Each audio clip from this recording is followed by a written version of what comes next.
You, John Fitzgerald Kennedy, do solemnly swear. I, John Fitzgerald Kennedy, do solemnly swear. That you will faithfully execute the office of President of the United States. That I will faithfully execute the office of President of the United States. And will, to the best of your ability. And will, to the best of my ability. Preserve, protect, and defend the Constitution of the United States. Preserve, protect, and defend the Constitution of the United States. So help you God. So help me God.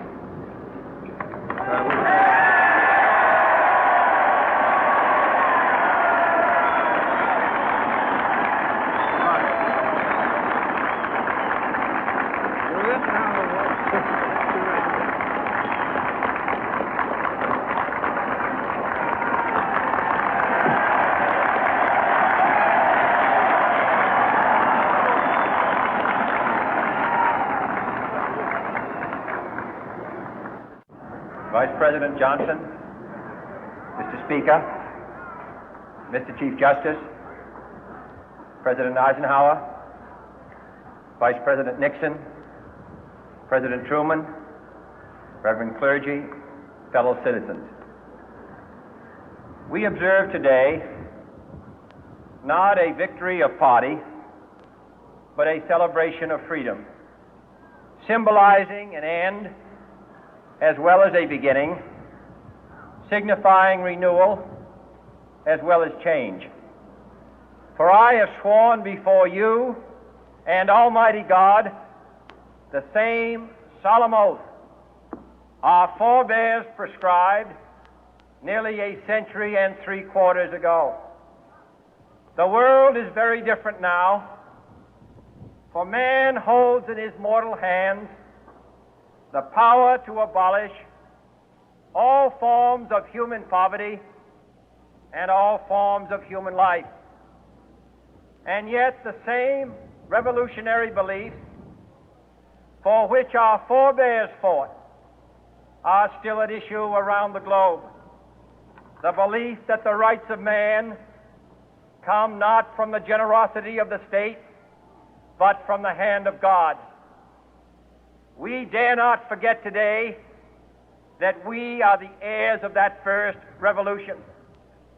Let the word go forth from this time and place to friend and foe alike that the torch has been passed to a new generation of Americans born in this century, tempered by war, disciplined by a hard and bitter peace, proud of our ancient heritage, and unwilling to witness or permit the slow undoing of those human rights to which this nation has always been committed and to which we are committed today at home and around the world.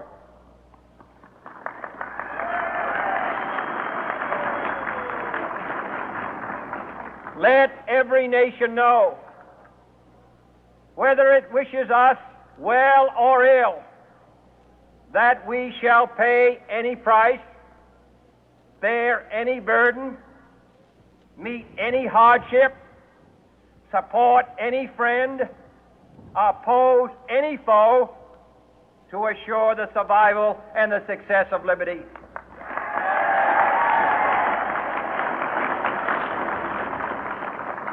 This much we pledge and more. To those old allies whose cultural and spiritual origins we share, we pledge the loyalty of faithful friends. United, there is little we cannot do in a host of cooperative ventures. Divided, there is little we can do, for we dare not meet a powerful challenge at odds and split asunder. To those new states whom we welcome to the ranks of the free, we pledge our word that one form of colonial control shall not have passed away, merely to be replaced by a far more iron tyranny. We shall not always expect to find them supporting our view, but we shall always hope to find them strongly supporting their own freedom, and to remember that in the past, those who foolishly sought power by riding the back of the tiger ended up inside.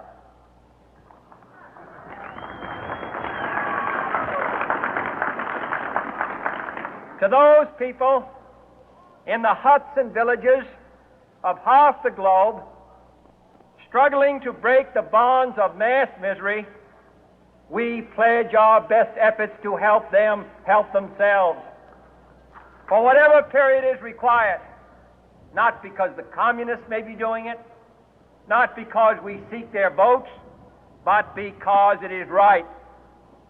If a free society cannot help the many who are poor, it cannot save the few who are rich.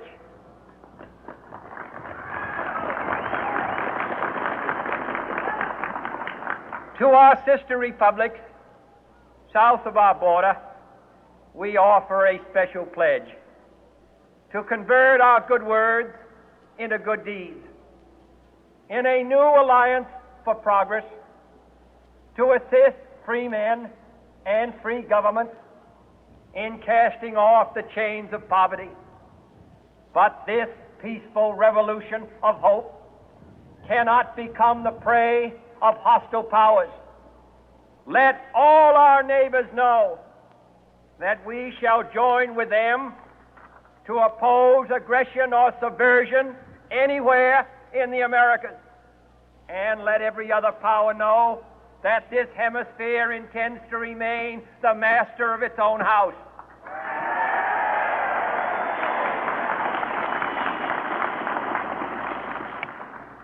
To that World Assembly of Sovereign States, the United Nations, our last best hope, in an age where the instruments of war have far outpaced the instruments of peace, we renew our pledge of support to prevent it from becoming merely a forum for invective, to strengthen its shield of the new and the weak, and to enlarge the area in which its writ may run.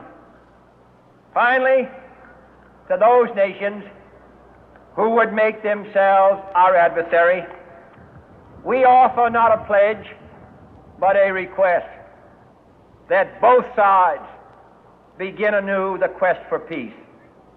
Before the dark powers of destruction, unleashed by science, engulf all humanity in planned or accidental self-destruction, we dare not tempt them with weakness, for only when our arms are sufficient beyond doubt can we be certain beyond doubt that they will never be employed. But neither can two great and powerful groups of nations take comfort from our present course, both sides overburdened by the cost of modern weapons, both rightly alarmed by the steady spread of the deadly atom, yet both racing to alter that uncertain balance of terror that stays the hand of mankind's final war.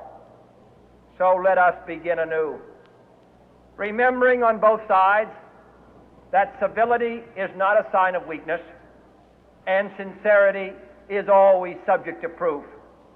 Let us never negotiate out of fear, but let us never fear to negotiate.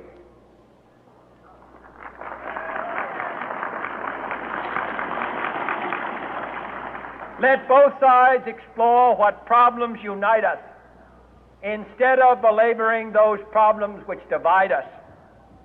Let both sides, for the first time, formulate serious and precise proposals for the inspection and control of arms, and bring the absolute power to destroy other nations under the absolute control of all nations.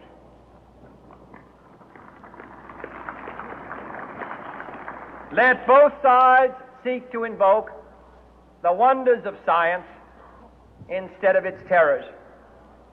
Together, let us explore the stars, conquer the deserts, eradicate